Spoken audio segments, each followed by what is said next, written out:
도궁비연은 역사적 이야기에서 유래한 고사성어입니다.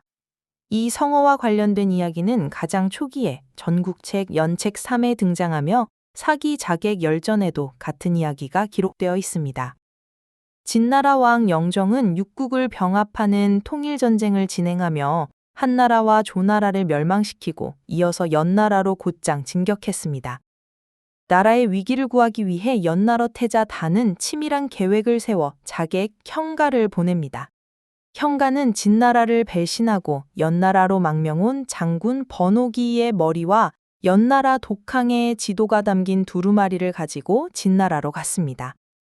그는 진나라 왕의 원수인 번호기의 머리를 바치고 땅을 바치며 평화를 구하는 척하며 비단으로 만든 지도 두루마리 속에 몰래 비수를 숨겼습니다. 기회를 엿봐 진나라 왕에게 이웃나라를 침공하는 정책을 바꾸고 빼앗은 땅을 돌려주도록 강요하려 했고, 만약 거절하면 왕을 죽일 계획이었습니다. 떠나기 전날 태자단은 형가를 돕도록 진무양이라는 사람을 붙여주었습니다. 형가는 역수 강가에 이르러 배웅하러 온 사람들에게 작별 인사를 하며 한숨을 길게 내쉬고 비장한 목소리로 노래를 불렀습니다.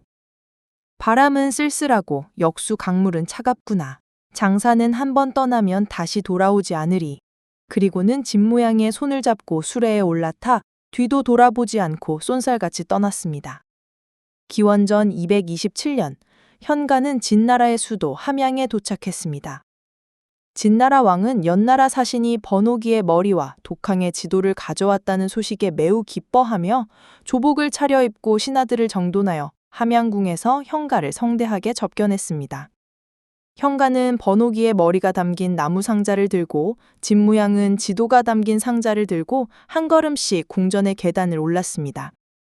진무양은 진나라 조정의 위험 있는 모습을 보고 자신도 모르게 겁을 먹었습니다. 진나라의 측근들은 그의 얼굴빛이 변한 것을 보고 이상하게 여겼습니다. 왜 사신인데 얼굴색이 변했는가? 현가는 침착하게 앞으로 나아가 진나라 왕에게 말했습니다. 그는 북쪽의 촌뜨기라 대왕의 위험을 본 적이 없어 조금 겁을 먹은 것뿐입니다. 진나라 왕은 그들의 속셈을 조금 경계하며 현가에게 말했습니다. 그를 물러나게 하고 지도를 나에게 가져오라. 현가는 진무양에서 지도를 받아 진나라 왕에게 바쳤습니다. 진나라 왕이 지도를 펼치자 현가는 한 곳 한 곳을 손가락으로 가리켜 보여주었습니다. 지도의 끝까지 펼치자 두루마리 안에 숨겨져 있던 비수가 드러났습니다. 이에 현가는 진나라 왕의 소매를 잡고 오른손에 든 비수로 왕을 찔렀습니다. 왕은 이 모습을 보자 몸을 일으켜 힘껏 뒤로 돌았고 소매가 찢어졌습니다. 그는 급히 칼을 뽑으려 했지만 너무 서두른 데다 칼이 길어서 쉽게 뽑히지 않았습니다. 왕은 할 수 없이 기둥을 돌며 도망쳤고 현가는 맹렬히 뒤쫓았습니다. 계단 위에 서 있던 몇몇 문관들은 맨손이었고 계단 아래의 무사들은 당시 진나라의 규정상 왕의 명령 없이는 궁전 위로 올라올 수 없었고 갑작스런 상황에 모두 얼어붙어 있었습니다. 잠시 후 몇몇 문신들이 상황이 너무 위급하다고 판단하여 달려와 현가를 맨손으로 공격했고 왕을 보살피던 의사 한 명이 급히 약주머니를 던져 현가를 쳤습니다. 그 틈을 타 진나라 왕은 마침내 허리에 찬 칼을 뽑아 단 한 번에 현가의 왼쪽 다리를 베었습니다. 현가는 제대로 서지 못하고 비수를 들어 왕에게 던졌지만 왕을 맞추지 못하고 기둥에 박혔습니다. 이어서 진나라 왕이 다시 몇 번 더 칼을 휘둘렀고 늦게 달려온 호위무사들이 현가를 죽였습니다. 진나라 왕을 암살할 준비는 완벽했고 왕을 만나 선물을 바칠 절호의 순간만 남은 상태였습니다. 만약 일이 예상대로 한 단계씩 진행되었다면 결과는 만족스러웠을 것입니다. 하지만 중간에 예상치 못한 상황이 발생하면서 기회는 순식간에 사라졌습니다. 이 암살 작전은 손에 땀을 쥐게 하는 공방전 끝에 결국 실패로 끝났습니다. 관성적인 사고방식에 따르면 어떤 일을 할 때 무의식적으로 이렇게 될 것이다 라고 생각하고 그에 따라 일이 완성될 것이라 여깁니다. 하지만 만약 중간에 돌발 상황이 발생하면 어떻게 대처할 것인가 라는 질문을 소홀히 하는 때가 많습니다. 사전에 철저히 고려해야만 침착하고 자신 있게 상황 변화에 대처할 수 있습니다. 도, 그림도, 지도나 그림을 의미합니다. 여기서는 지도를 뜻합니다. 궁, 다할 궁, 다하다, 바닥나다, 끝에 이르다는 의미입니다. 여기서는 지도를 끝까지 펼쳤다는 뜻으로 사용되었습니다. 비, 비수비, 비수, 단검을 의미합니다. 견은 볼견 또는 나타날 현, 보이다, 나타나다, 드러나다의 의미입니다.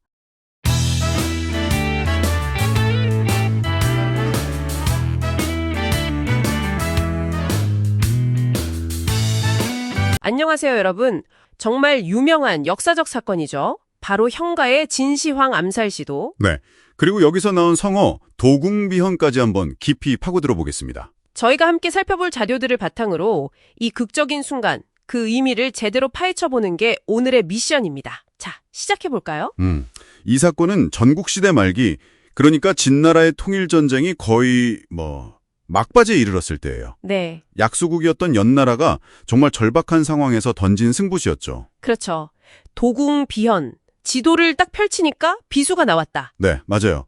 숨겨둔 의도나 본심이 마지막에 탁 드러나는 걸 비유하는 말이 됐죠. 이 모든 계획의 시작은 연나라 태자단이었잖아요. 네, 개인적인 원한도 있었고 진나라에서 인질 생활할 때 좀 굴욕을 당했거든요.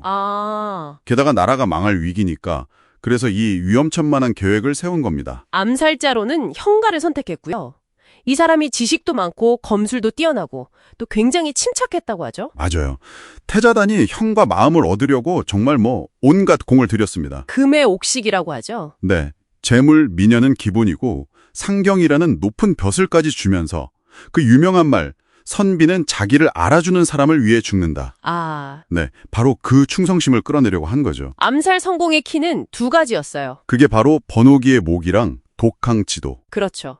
진나라를 배신한 장수 번호기의 목, 그리고 연나라의 아주 기름진 땅, 독항지역 지도. 진시황이 딱 좋아할 만한 것들이네요. 네, 이걸 바치면서 접근하려는 거였죠. 핵심 전략이 바로 도궁비현이었고요. 그 지도 두루마리 안에다가 맹독 바른 비수를 숨겨서 네, 항복하는 척하면서 이제 접근하는 거죠.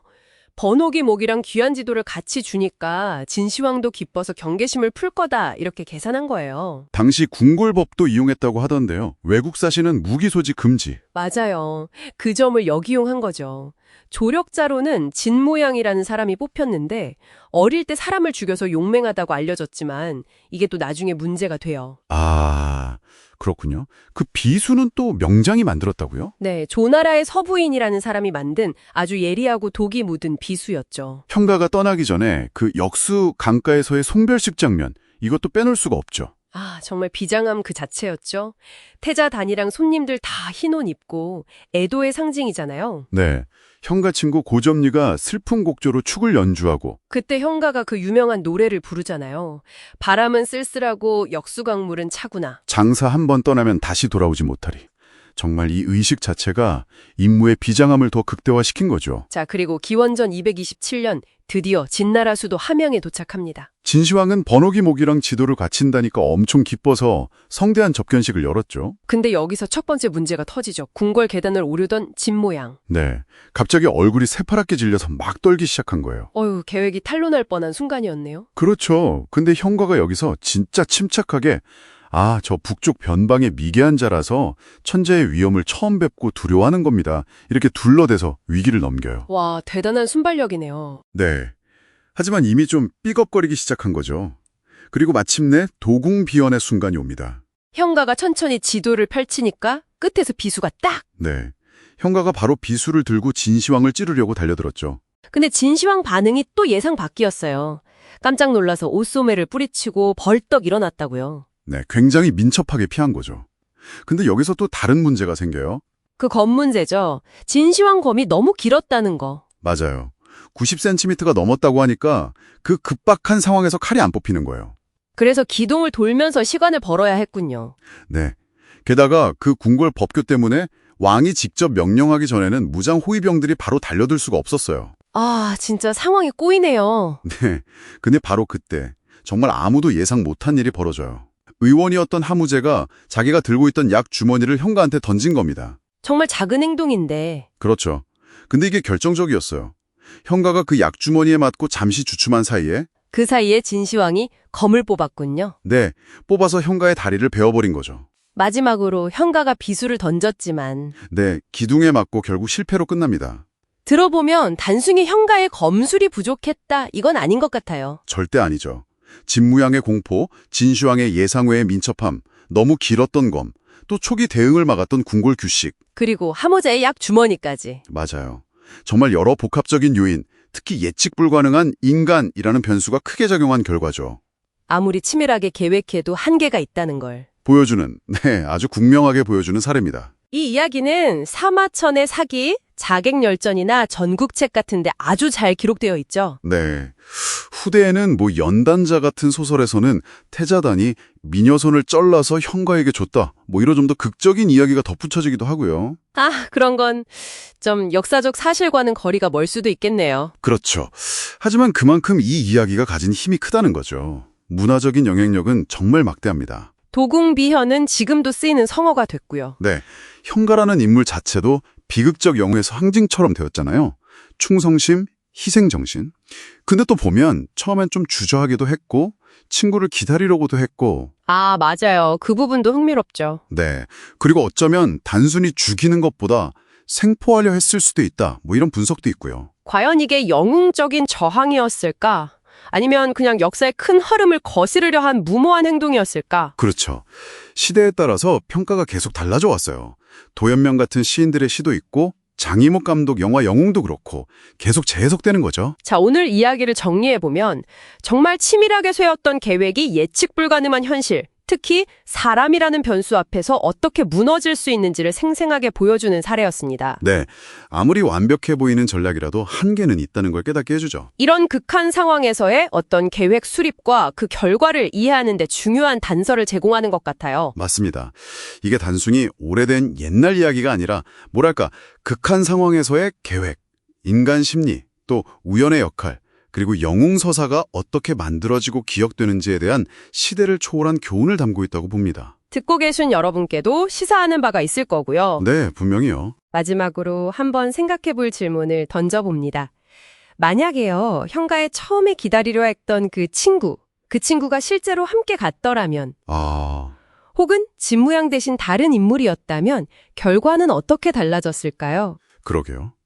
그 작은 망설임이나 다른 선택 하나가 역사를 어떻게 바꿀 수도 있었을지. 네, 한번 상상해 보시는 것도 흥미로울 것 같습니다.